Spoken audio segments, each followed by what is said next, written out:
if there's any left, if you haven't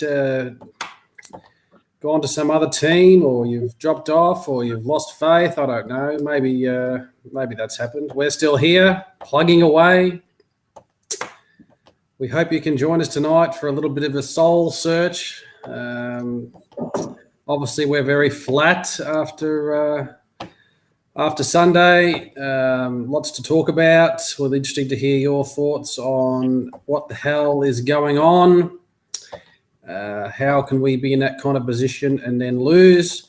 Not that we haven't seen it 1,000 gazillion million times before, but we'll have a chat about it and see whether we can come up with some ingenious ways to support each other and to fix what's going on at Carlton. John, good evening to you. A bit flat, my friend. Yeah, how hard. Well, we spoke before the show. We almost cancelled it because we're that. How do you get up? I mean, after that sort of a game, yeah, it's just so hard. We're just so sick of talking about them. About they're going to be good. They're coming. You know, wait for the talent to come through. Wait for the young blokes to come through, and it's, you know, oh my God, enough of. Yeah, it's right. It's right. The time is now, you know.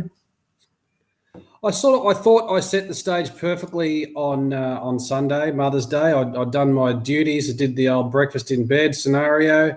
Organised a beautiful day out from 1 p.m. till 3 p.m., which just fit in perfectly. Had the iPad ready so I could just watch the first quarter on that while my lovely wife drove home, so I could watch the first quarter. Got home and everything was running smoothly, and I was higher than Willie Rioli. It was such it was awesome. We were Eddie Betts was turning back the clock. David Cunningham was gliding across the ground. Wittering was the Great Wall of China. Harry was just kicking goals, kicking straight. It was like some kind of surreal Carlton situation. We thought, hello, what's going to go on here? And, you know, everyone knew it, didn't they? Everyone knew it. Williams, that kick that he missed in the third quarter by a bee's dick to put us 5 or 6 goals up, that could have broken them. But, you know, as usual, down the other end, and the rest is history. Yeah, look, it's I guess we were talking before the show that I think my heart and back was broken after the Port Adelaide, but definitely Brisbane game. I thought, well, this is not the year for us, is it? Really, it was good to have a win against Essendon. I would have got it back on board if we had beaten the Dogs and followed it up with Melbourne. Then I would have thought, yeah, we are some sort of a chance. It didn't come through, but the most disappointing part was halfway through your speech there is that everyone knew it was going to happen. And if you see the title of the show today, as I've named it Groundhog Day, change the channel, Marge. There's one person that didn't know that it was going to happen, and he's actually the one that controls the strings, the coach. And good evening to everyone. And I'd just like to mention Shane Matthews in particular. He goes, hey, guys, it isn't the Teague train anymore. It's the Teague roller coaster. Isn't that for sure? Good call, mate. Good call. It is a roller coaster. It's up, and then it's way, way, way, way down.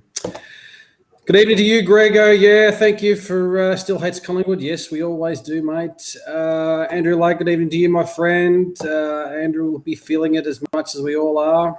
Gary Whitechurch, evening. JR and Trev, nearly but not quite. Deb O'Connor says, hey, J&T's 150th game, a devil of a win. I'd say he won't be playing this week, Deb, but we'll see what happens. I said that last 2 weeks.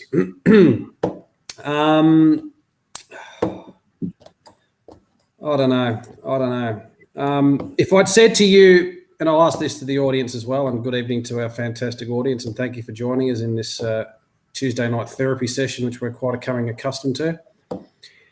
You hadn't seen the game, but then I told you that we'd lost by 16 points after the game. Would that have sat comfortably with you against a Bulldogs team that's been flying and I think lost one game? Yeah, it's a good question. I would have said yes.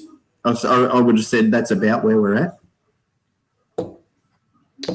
Yeah, I'm interesting to think about that as well.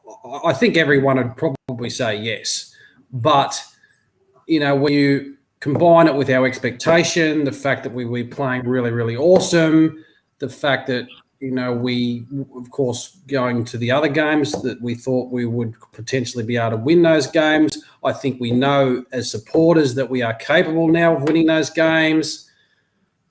That it's frustration more than anything. It's not, oh shit, we're screwed, the club's screwed, the list is shit. I think it's just total utter frustration from supporters right now. Oh, it is, because the expectations were so high, and join with me, come with me. My expectations were gone after Brisbane game. It's all right. This is not the year, but there's been a lot of talk about Carlton. I'm sick of hearing about Carlton. I'm sick of talking about Carlton. I just want to see it happen, type of thing. But I think that what everyone's missed, not everyone, but what we're not hearing is how good the Western Bulldogs were. For 4 quarters, they were a bloody good football team, and to run over the top of us like that when they were pretty much shot shows great passion for your club, for your jumper, and they just their fitness is just well and truly above ours. And there's a big but here. They were the best on the day. They were the best on the day, and we're at round 8, round 9, whatever. And I alluded to this the other day with Melbourne. Now, if the Dogs can play, hang on, let's go back a sec. We're down to reduced rotations. We're down to reduced lists. We've got longer quarters. So if the Dogs can play that sort of football for 4 quarters over 26 weeks, and same with Melbourne, just chuck them in the grand final now, and we'll just all go down the pub and just watch it. That's not going to happen. It's just not. And if it is, I mean, their fitness guys will become the highest paid people on the planet. It's not going to happen. It's a point in time. It's a third of the way through the season, if you like. Let's not get carried away too much, because there's a long way to go. And I don't know if we play the Bulldogs again this season, but if there is a return bout later on this season, it's going to be very, very interesting to see how we go, because it's obvious that Melbourne and Footscray, Western Bulldogs, are up and about now in terms of their training regime, in terms of their fitness. They're looking to put runs on the board now. Are they really going to be around there in terms of fitness in terms of September? And what I think you're going to see under the current conditions of reduced lists, reduced rotations, longer quarters, is that you're going to start to see these teams sort of bobbing up 7th or 8th, who are just having a bit of a run on at the end of the season. They'd have a crap start to the season, or just an average start to the season. They'll bob up 7th and 8th, and like the Doggies of 2015, they'll just have the greatest September of all time, and because they're ready. Yeah. They're ready physically and mentally to go then, not way back in early May. You make an excellent point, and for them probably it will come down to a lot of their depth and bringing in some players and resting players where they can. Melbourne have got pretty good depth right now, and a solid and a small injury list. The same with Bulldogs.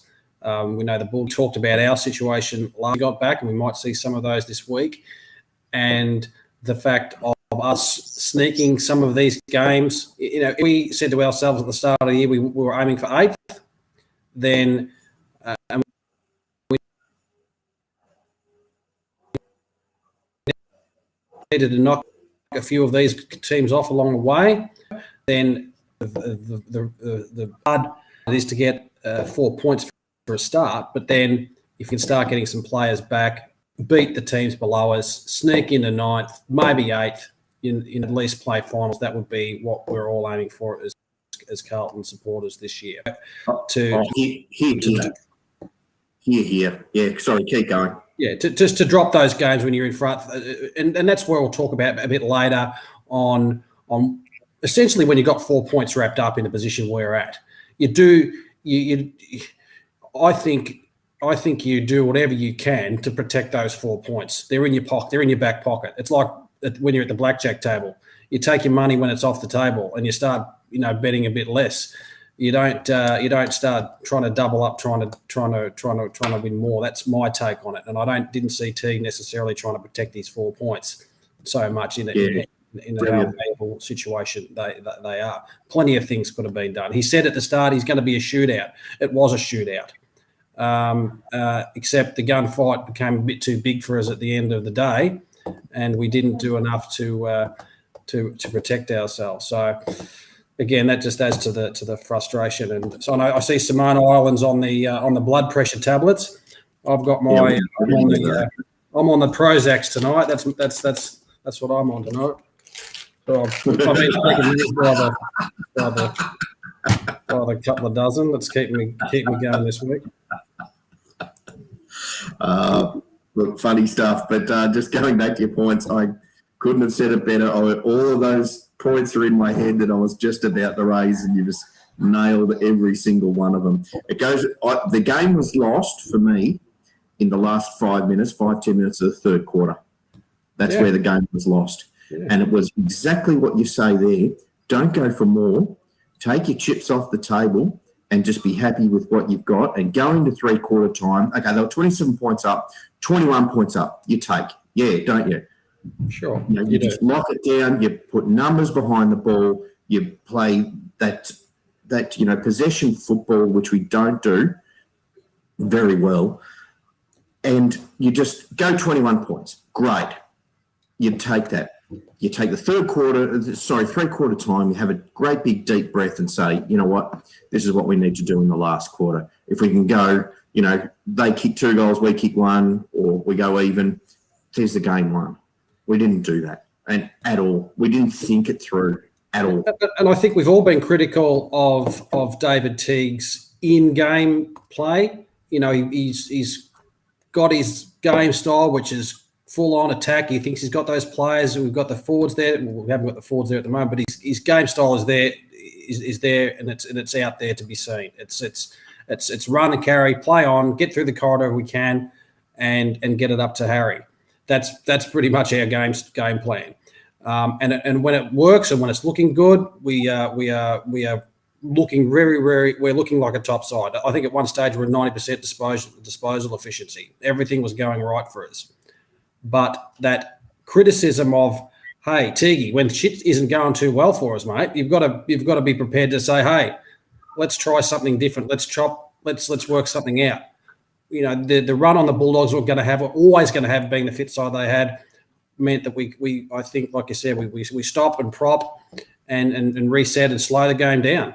It's something that Alistair Clarkson would do. Alistair Clarkson hasn't got a game plan. He's got a game plan for every week, and he prepares to adjust it in game and against each side.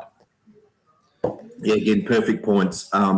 You're right. He does. He's got a game plan for every single team that he plays in every single scenario, and they're not.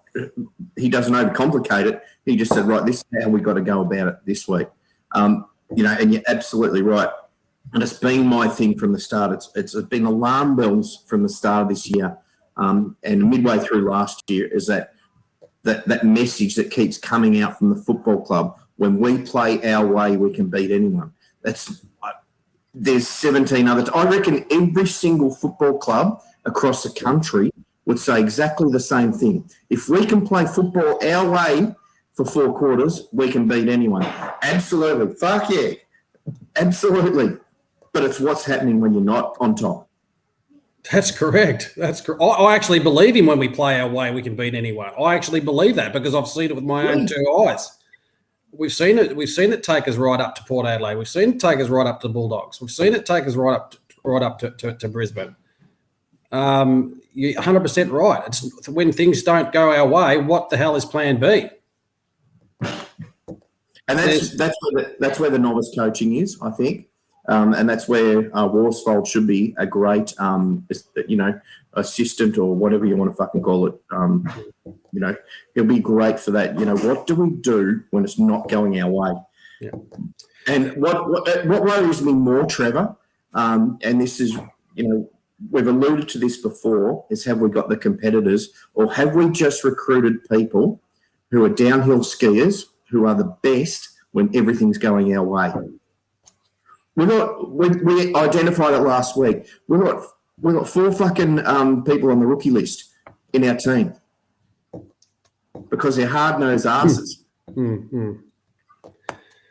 They've had to. You always bet on the underdog, don't you? It's always the brawler. It's always the one there that's fighting for his spot. That's out there. And I think you're right. I think we do have a few downhill skiers that need to run up. And there's a few people here that are mentioning a few things like our team defence. That's 100% right. Clearly, we're leaking goals. Clearly, that's.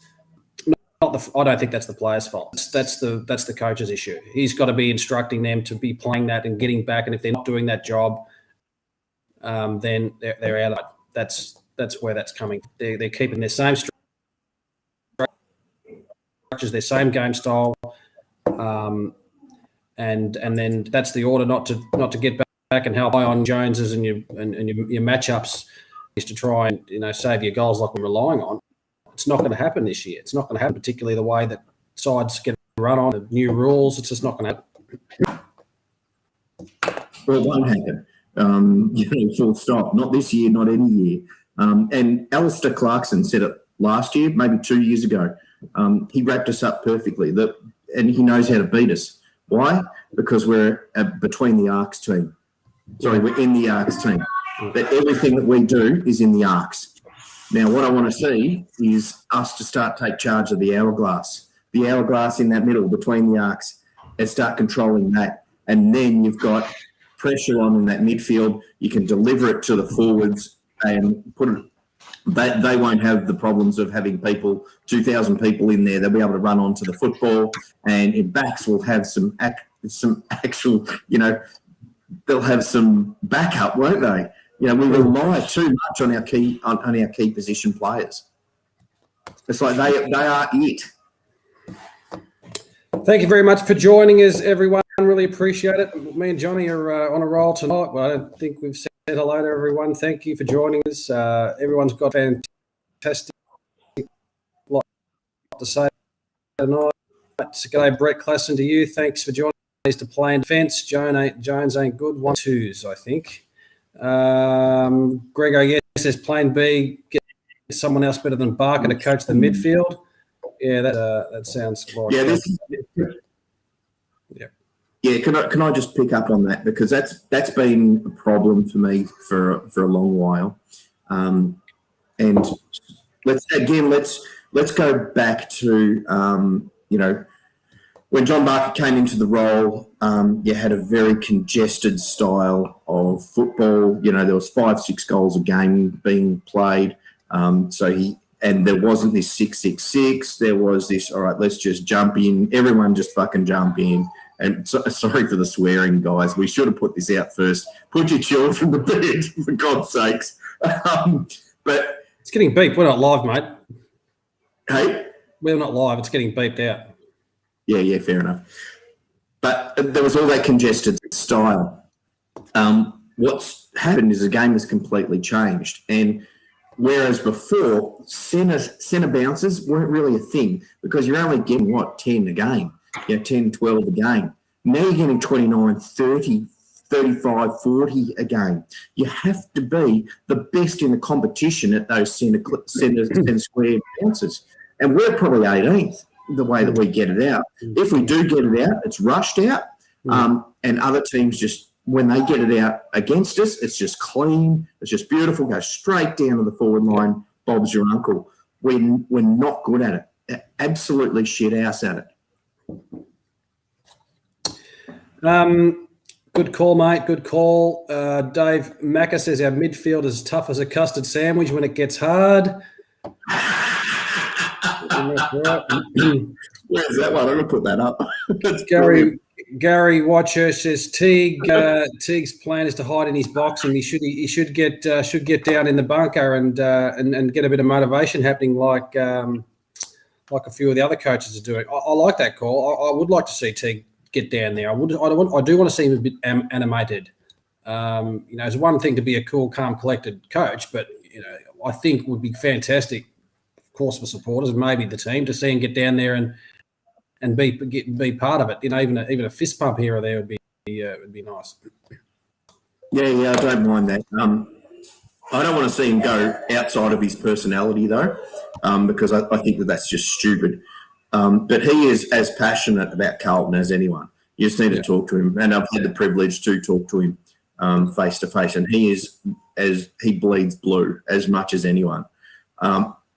But he does need to show it a little bit, just to give, like you say, the players and the supporters something. But I don't want to see him go punching walls in the box and start going out of his brain and all that sort of stuff. I think he plays a great poker face in the box, and I like that. I really do. But I would love to see a little bit of get down on the ground and all that. But I think he's of the old school that if you're going to give a spray, you give a spray behind closed doors. And if you're going to go off your tit, which he does, and we saw that when the cameras were unfortunately allowed in, he does go off his tit. Yeah. It does happen. But he's more of, let's do it behind closed doors. It might just give him a better perspective too, down on the ground and being part of it. We obviously saw things that were happening down on the bench that maybe he could have controlled a bit better. We saw Cripps on the bench for 12 minutes. We saw Saad sitting on the bench for so long. All these things weren't. Something was going wrong to have our best ball winner sitting down on the bench when the Bulldogs were piling on goal after goal after goal.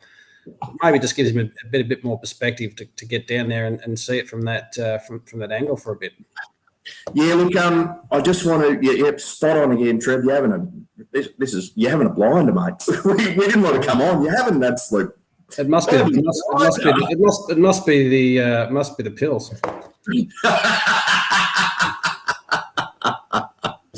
But if you had the privilege of watching last night's show, the Western Bar, they came up with some wonderful points. Is that whoever was doing the changes on the boundary line on the interchange, that's not the coach's job.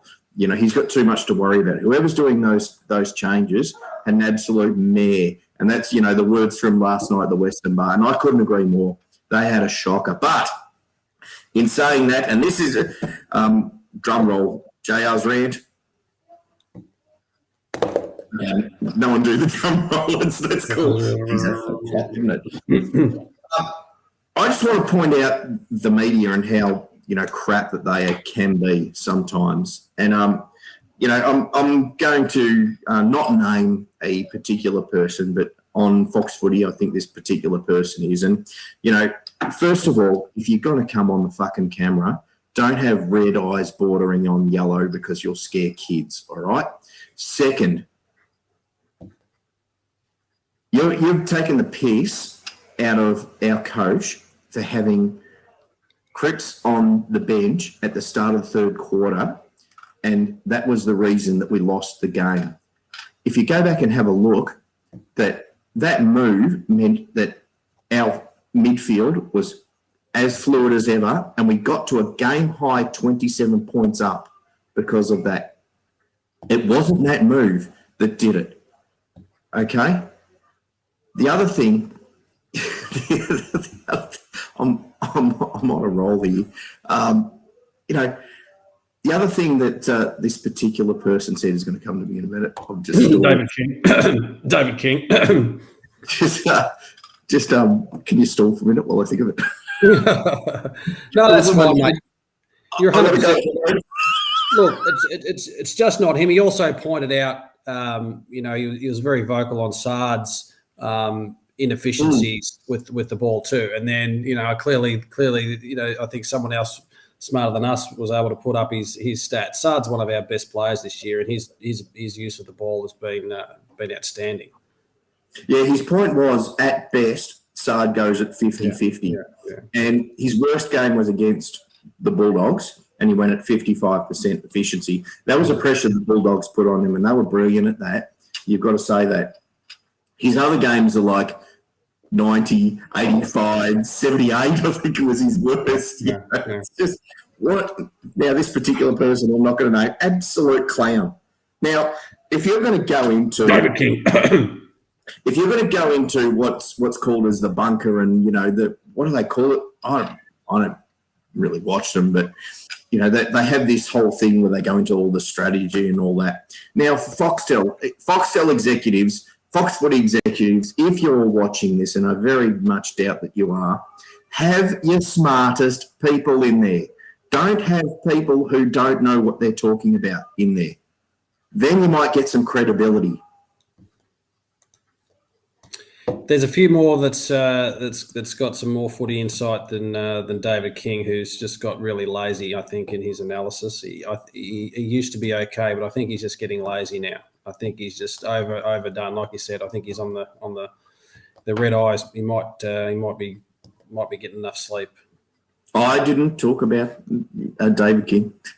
No, I'm not saying it was. I didn't say general statement. Fair enough. The other thing I want to talk about, and this might go into the fitness and the fact how well drilled the Bulldogs are, but and there's obviously been a lot of heat on Cripper this year, and that he's underperforming. He's not himself. Some people want us to trade him. Blah blah blah blah blah blah blah blah. There was a statement came out that his back was FUKED at the start of the year. And that he was that he wasn't really travelling too well. Then the club came out and said, yes, he is having some back issues, but it's not as bad as first mentioned. I don't know who we believe. Fact is, I believe that he's not at 100%. I don't think he's at 90%. Maybe he's running at 70%. Problem one. Levi Casbolt. Is he injured? He's got his knee strapped to the hilt. Clearly not moving that flash, clearly not performing. I don't think he's running at anything. I think he's probably running about 70%. Williams, in and out like the proverbial. 1 week he's okay, 1 week he's not. I don't know how that can mean that he's running at 100 or 90% or even 80%. If we are playing these guys underdone, then it's an extreme disservice to those players. It's an extreme disservice to the other team. It's an extreme disservice to the players in the twos that are 100% fit and having a crack. And to the 8,000 members who have put their money down. Correct. Cripps, it was criminal last year that they played Cripps with his shoulder the way it was. I don't care if Cripper wanted to play and he's the captain, he wants to get out. It's criminal. It's their job not to play him. And this is a potentially uninformed opinion sitting here in my kitchen like I'm doing, and the club will say, oh, the doctors make the choices and they wouldn't put anyone out there that's not right. You bullshit. said the money talks. You said it. If their argument is, we need Cripps, we need Levi out there, we need Williams out there to win these games. Well, guess what? We're not winning these games. So get them out and get them right if they're not right. I don't care. I would rather lose, which we are doing anyway, and see some of these players come in and play at 100% capacity, and not screw over the players that we've got and playing them injured. It's just. I'm really worried about that. It could, you see a player busting his gut in the twos and he knows player B is getting an injection of in every quarter. This is for instance. Then what does that say to that player in the twos? It says, get me out of here. What am I doing busting my gut in the twos? Because the club's playing this bloke. Yeah, and you watch Murphy come in. And there's going to be no form in the twos. That's going to be nothing. And so all those kids that are busting their gut are going to go again. Fuck, why? Why do I do this?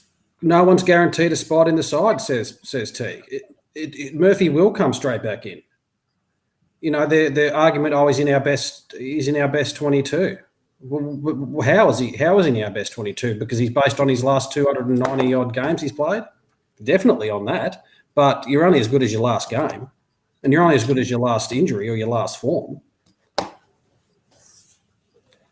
As I said, I don't know 100%, but you can from my observations and things that you see, it doesn't seem to me like those three in particular are playing it on the full. Most players play with injuries, but I see those particular three as being, you know, somewhat of a bigger issue. Yeah, you're absolutely right. But we're only hearing this shit now that we're losing. You know, it's at the start of the season. Yeah, everyone's fine. You know, and all that, and all of a sudden these players are underperforming. It's by the way, they're injured and they've had an injury for a while. And it's, to your point, why the fuck play them? Correct. You know? Correct. And for the love of God, you know, okay, Pitnet hasn't been great in the ruck, and he's probably a little bit injured now. So you probably see TDK come in for him, but 10 minutes a quarter is going to be a hell of a lot better than what Levi's dishing up.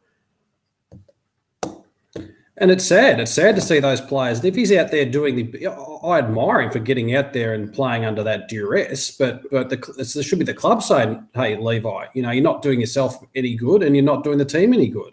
Just, you know, someone can come in and play that role. Kennedy can play centre half forward, and Kennedy can pitch hit in the ruck. You know what? Cripps can play centre half forward.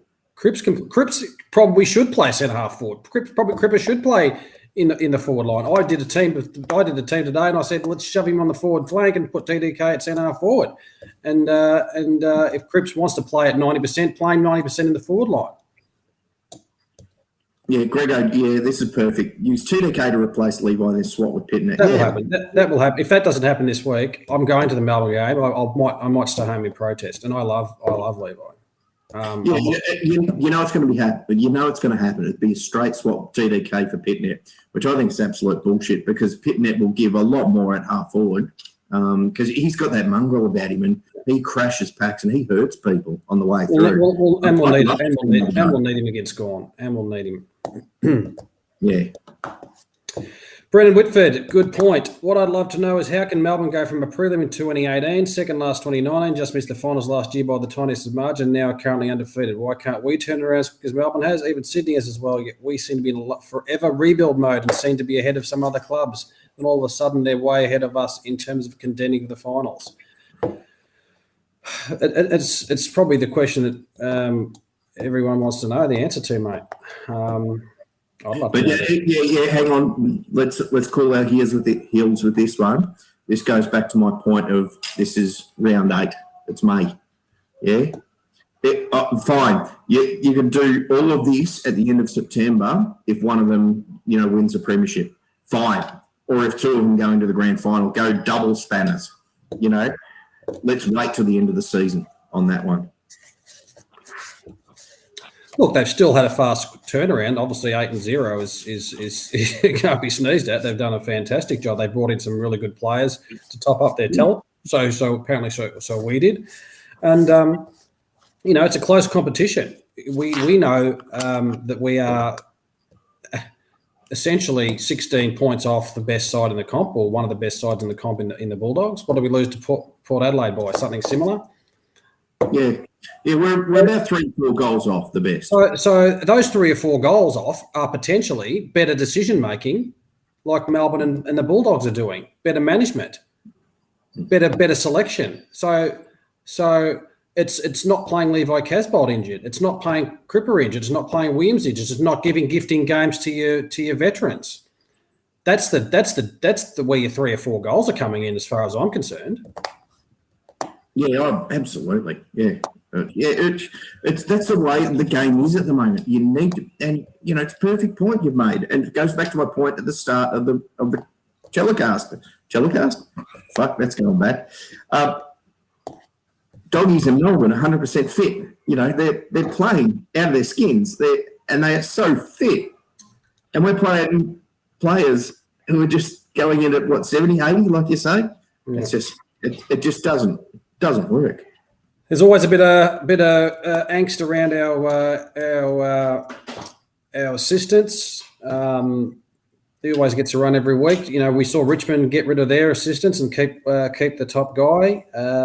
Maybe that is an issue. Maybe that is an issue for us, and maybe that's where our 3 or 4 goals could be. Is having a look at the assistants. So you've got. I had a crack at that a couple of weeks ago, didn't I? Just to say, let's change the business model up and say, right, let's get rid of that middle tier of management, because there's too many messages. They look confused sometimes, particularly when things are going wrong. They just look fucking confused.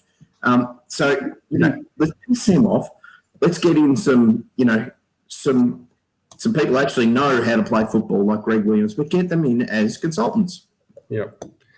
Andrew Lake, excellent as usual. Dogs and back to Brendan Whitford's point in terms of what the difference. Dogs and Demons reward form and punish mediocrity. Easy blueprint.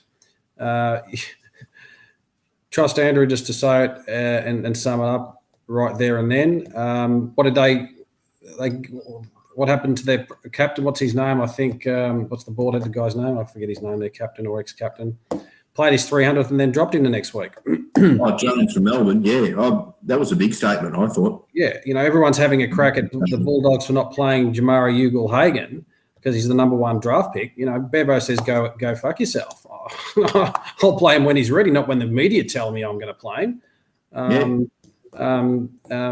We play players, and we've banged on about this for the last 8 weeks. We play players based on their salary cap, on their salary size.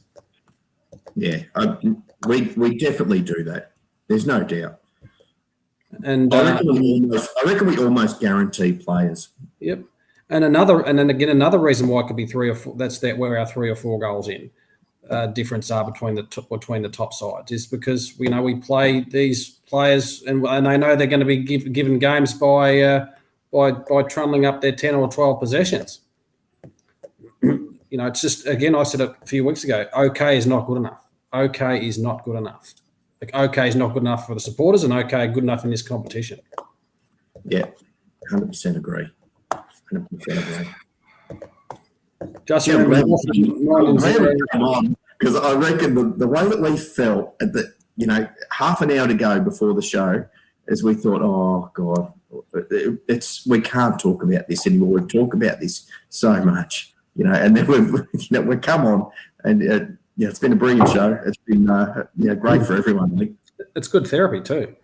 Yeah. I didn't watch the replay. I usually watch it rain, hail, or shine. I've been a bit busy. I haven't watched the replay. This one might have been a bit hard to stomach because I would have had to watch it with a bath bag at some point or in a bucket. But I'll get around to it.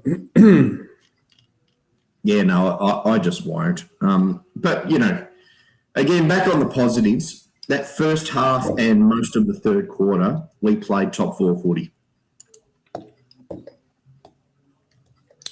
We did. Because we could all see the fatigue kicking in that last 5-10 minutes, and we knew what was coming.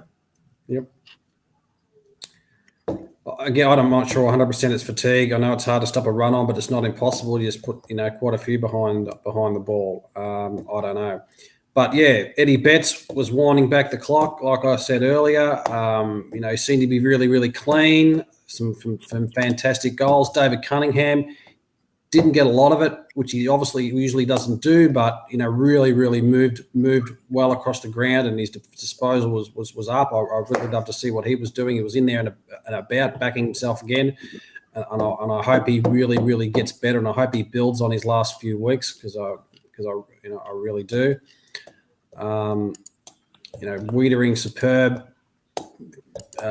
Who else? I like the game of Sard. Walshy was down a bit. But they put time into Walsh, and clubs will do that now. They'll stop putting time into Cripps. They'll put time into Walsh. That's just natural progression. But yeah. I want to go on to what I really liked about this weekend and the last few weeks is how good is Liam Stocker? You know, he's a mongrel. Sauce knew his deficiencies in terms of, being able to run out a game, which we said at the time can be fixed. You just train that into them. But he recruited him because he was an absolute competitive beast, and he is a mongrel out there. And that is exactly what we need. We need those players. It just boggles the mind that they didn't put him into the centre when shit was going down. Just get him in there and just lay some tackles and hurt people. Well, we won the hit-outs. Where is it? I'm looking at it right now. 42-23. And we lost the centre 23-7. What does that tell you? Oh yeah, it tells you to do fucking do something different. Yeah, they've got access to these live stats and they can see the game much more better and clearly, and they've got 16 eyes on them in the box, and yet we still lost the clearances 23-7. That's where we lost the game.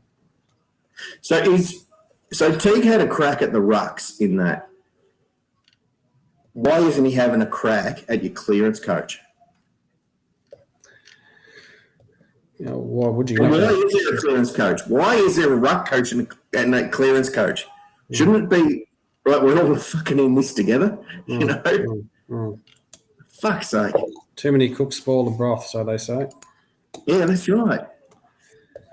JSOS obviously walks under a ladder and steps in front of a black cat every time he goes to the game. What the friggin' hell, poor JSOS. Jesus. Have you seen this? Have you seen the stat about of him playing and not playing? It's like a positive 60 points difference when he's playing. I don't know if that was true or not, but I saw. I think it was a bit of pub story, but we do play better.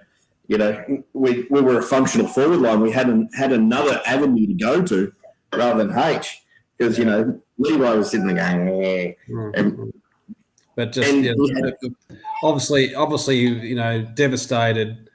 He was obviously devastated to come off the ground after just being off for his bloody shoulder. To have that happen to him, he's just poor old JSOS. So that's 12 days. I was, before today's injury came out, I was hopeful that he might get up, because unless you're actually, and I don't know if he did the concussion test, the doctors can say, look, he got a head knock, but there was no signs of concussion, so that might allow him to play. But clearly that wasn't the case. He had some signs. Oh yeah, they're going ultra cautious. But when he hit the turf like that, I thought, oh fuck, he's in real trouble. Yeah. And I was grateful that he just got up like he did. Because with the turf, my heart just skipped a beat. I just saw, oh fuck, he's gone. I was hoping it was winded or just been a bit worried about his jaw. It might not have been his head, but it is what it is now, and he'll have a little bit of a spell and be back. He's not going to make the Hawks games. It's 12 days. He'll be out for 12 days. So Brett Clarkson says he'd bring in Matthew Lappin. Are we talking to play? Old Skinny probably would get a game at the minute. Oh, dear. Now, another thing that I liked, and these are few and far between, but Matthew Howie's, we talked about it last week about how he's come on and all that. It was one of my favourite things of last week, but just continues to impress, doesn't he? Not again, a competitor. He's there. He's there and about, isn't he? He's he's not. He's working into his time in the seniors. He's working into it. Yeah, he's doing a great job. So, some concerns. Zach Williams, 9 kicks or nine touches. I'm not concerned about getting him. I'm just concerned about what you said almost at the top of the program.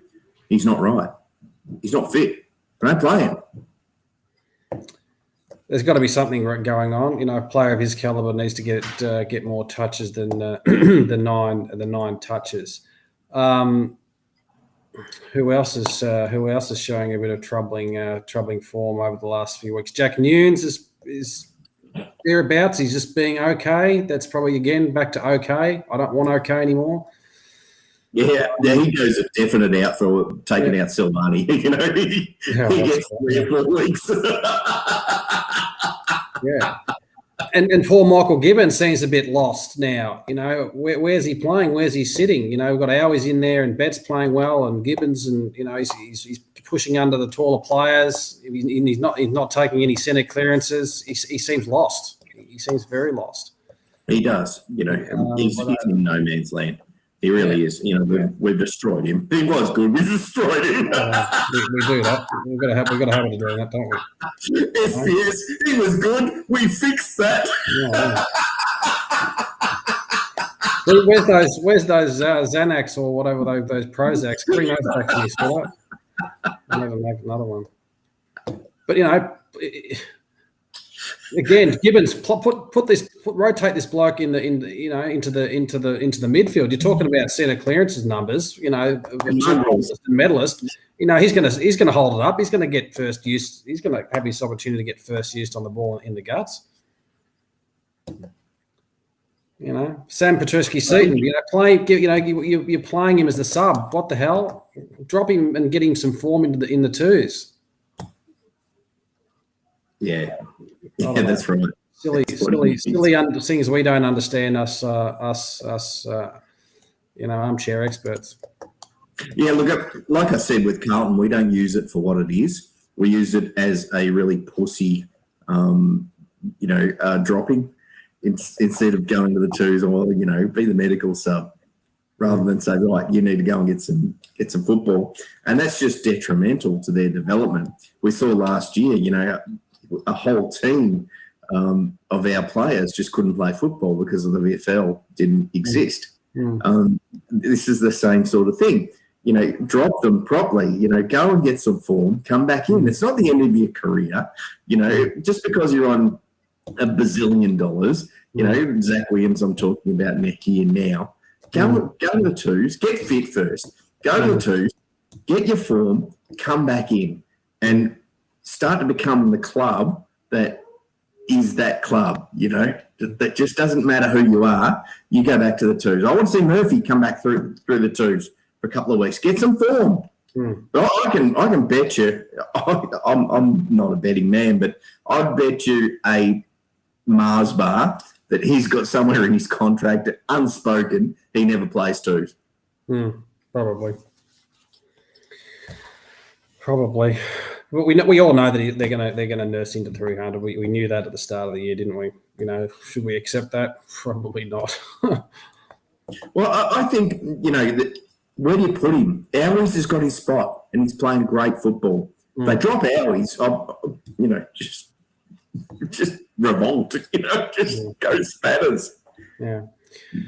Another gem from Andrew Lake, and again back to some of the questions we heard earlier about why these clubs are turning it around. Gibbons listed medalist, Stocker Morris medalist as midfielders.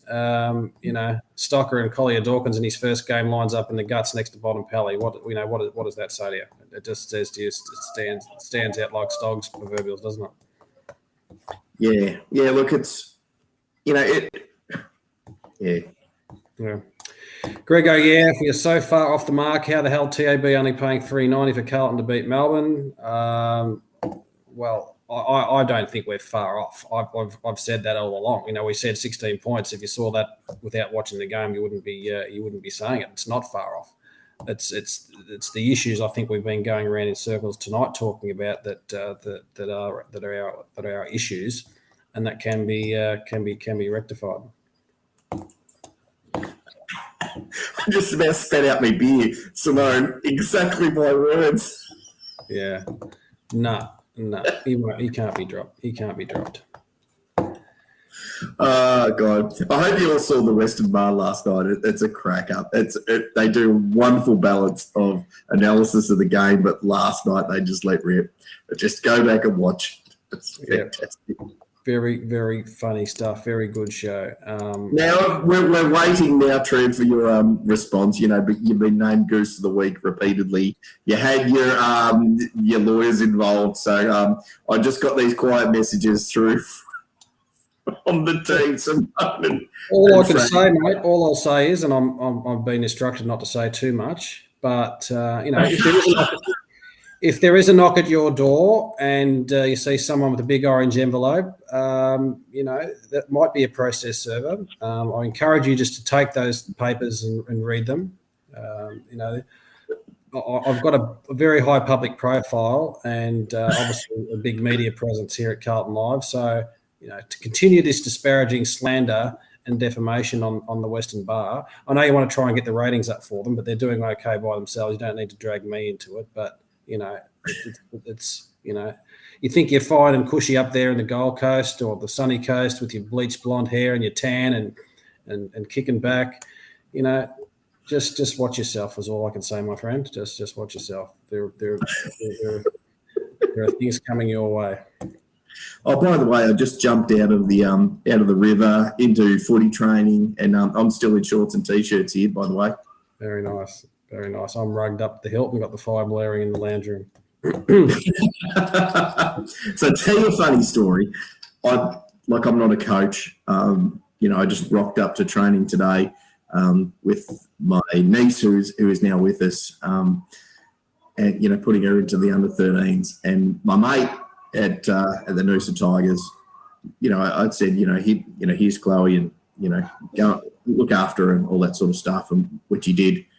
And then 5 minutes in, he just gave me the footy and said, "All right, train them. I'm going to go pick up my daughter."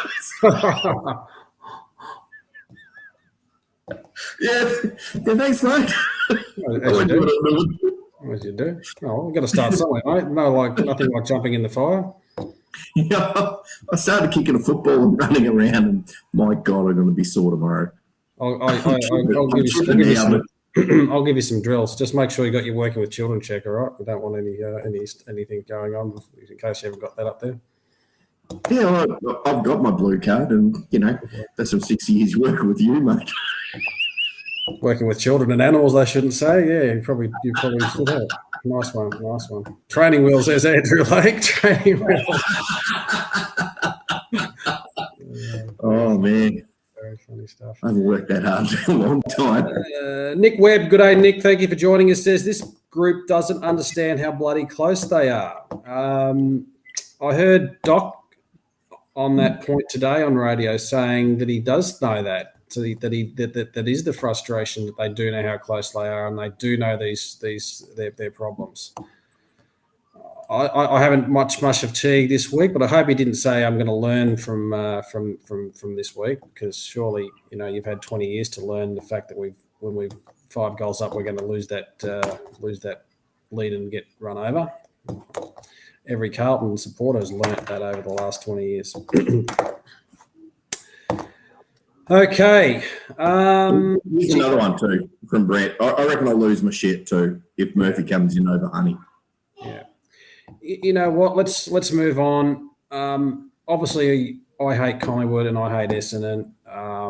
But you know what? I actually really, and I don't necessarily hate Melbourne, but I know some of their supporters, and I just hate their supporters too. There's some really. With the exception of a couple of my relatives who I'll be going to the footy with on Melbourne, I'm sure you're watching tonight. There's some other people I just hate. I just don't like them, and that's probably why I hate Melbourne too. But I really want to win this one. I'd like to win. Let's just turn it around and show everyone. And that'll shut everyone up. Right? And then we can go. And then we can go back to losing to Hawthorn by 5 goals the next week. That's how we roll. Yeah, pretty much. But it was unfortunate the news today. Mount Hotham has gone into receivership because the Melbourne supporters are sick of watching football. Yeah,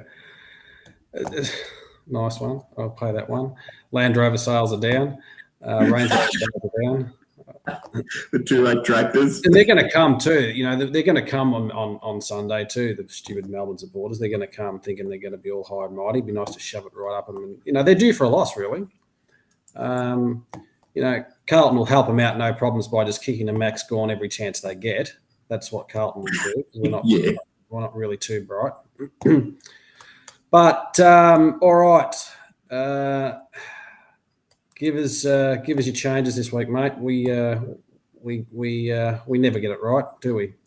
The supporters never get it right. And that's a sad part. But I don't fucking care. Just fucking do it. Just win. I'm just, you're shuffling deck chairs on the Titanic, aren't you? For God's sakes, just get in and fucking do it. Yeah. Look, obviously, TDK, Frank and Simone last night, with good reason, said TDK still needs a couple of weeks. I don't agree with that, but that's their opinion. That was very good. But I think TDK's got to come in. Their opinion means nothing to me, by the way. Hey? Their opinion means nothing to me, by the way. He's back. Yeah, but is it response week? Ricky Spencer says, "Is it response week?" No, that's every third week, isn't it? Yeah, that's right. Enough to give us a little bit of a taste. But look, while I'm on you guys too, Frank, have a shave. Come on, make yourself a bit more respectable. You're on national TV now. A shave, Jesus Christ, that needs a hedge trimmer. He's probably a good-looking man under all that stuff, It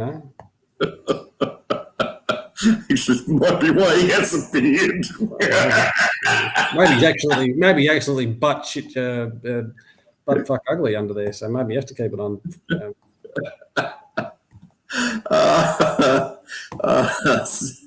Simone and Frank, I told you he'd come back. Ricky Spencer, Murphy needs to be managed to 300 straight in, our most important priority. Yeah, that's probably true. He's coming in. He's coming in. So let's just say Murphy's one change. Yeah, look, if he does, I'll be pissed off. Go and do it in the twos like everyone else. So TDK for your man, Levi. I don't think that Pitnet is 100% right either, so he might see a week just out and just to recover from general soreness. Can't this week, not against best record in the comp. Yeah, I don't mind if they do tag team against him, those two. I wouldn't put Levi up against him. So, yeah, I'm happy with Pitnet and TDK to share the load if Pitnet's fit. TDK for me is fit enough. He jumps that high above everyone else. He will stop a lot of the Gorn stuff. I'd like to see Honey come in as well. I think when you're talking about guys who are playing out of position, a little bit lost, guys like obviously Nunes is out for 4 weeks. I'd like to see Gibbo out, and we're really starting to need to find where is he at? Where is his best place in football? You've lit a fire here. But apart from that, I watched the twos and I watched it pretty closely. I didn't see too much about someone knocking the door down. Like, you have to pick them. Well, you can pick them, but I didn't see anything that was just you have to pick this player. Yep. Brendan Scott's got my ins and outs exactly the same. Silvani, Nunes, Gibbons, and SPS out. TDK, Honey, Setters, or Willow, and Murphy sub.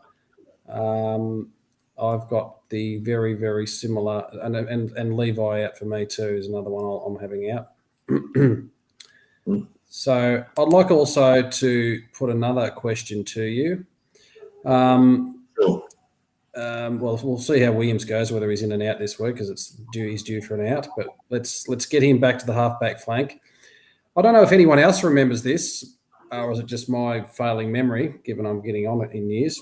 But when Sard was recruited, wasn't there a fair bit of commentary about him, and his desire to try and play some midfield? Surely, I'm pretty sure that was mentioned by Sard and the club somewhere. Can someone else please back me up on that? Yeah, I think I said this very early on too. And my best 22 is I had Sard and Williams on the wing, not as defenders, not as inside, but on a wing. Perfect. I'd like to see Newman in too, but that's the other one I want to see. Yeah. So here's my side, and I'll read it out because I've done it on a bit of paper. Right, while you do that, I'm going to go and have a wee. Okay.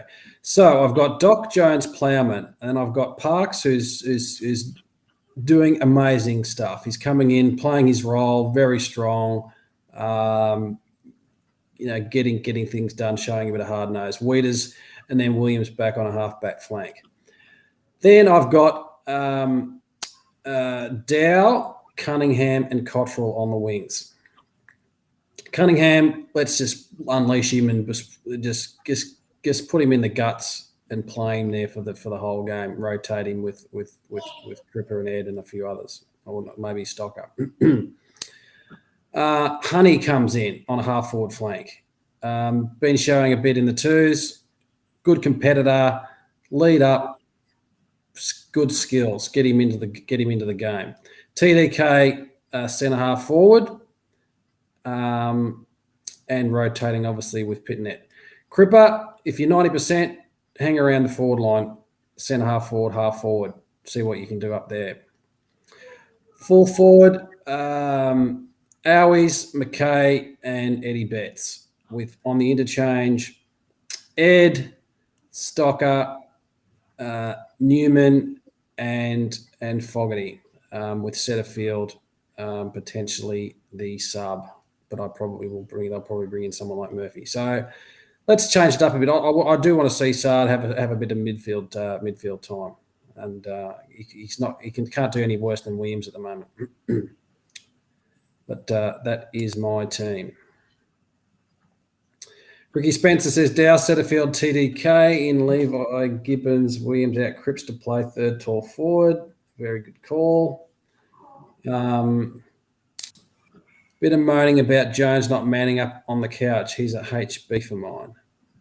Oh, they picked out one isolated incident in that game, which you can easily do sitting back in your comfort of your armchair, where Jones didn't maybe get back to his man. One isolated thing in there amongst many, a nuanced part of the game, a split decision. Jones has been awesome for us this year. I don't know about that.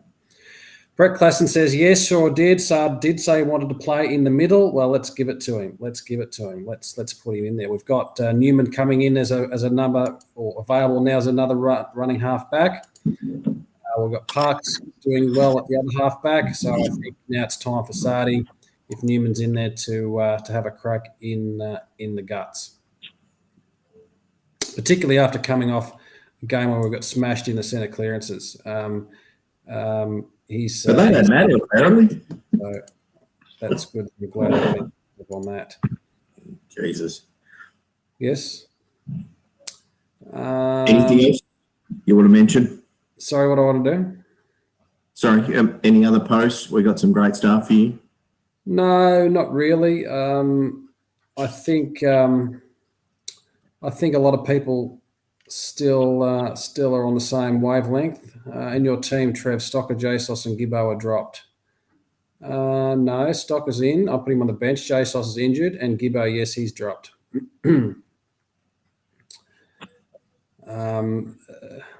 As I said, he's in limbo, poor Gibbo. He's not playing him in the guts, so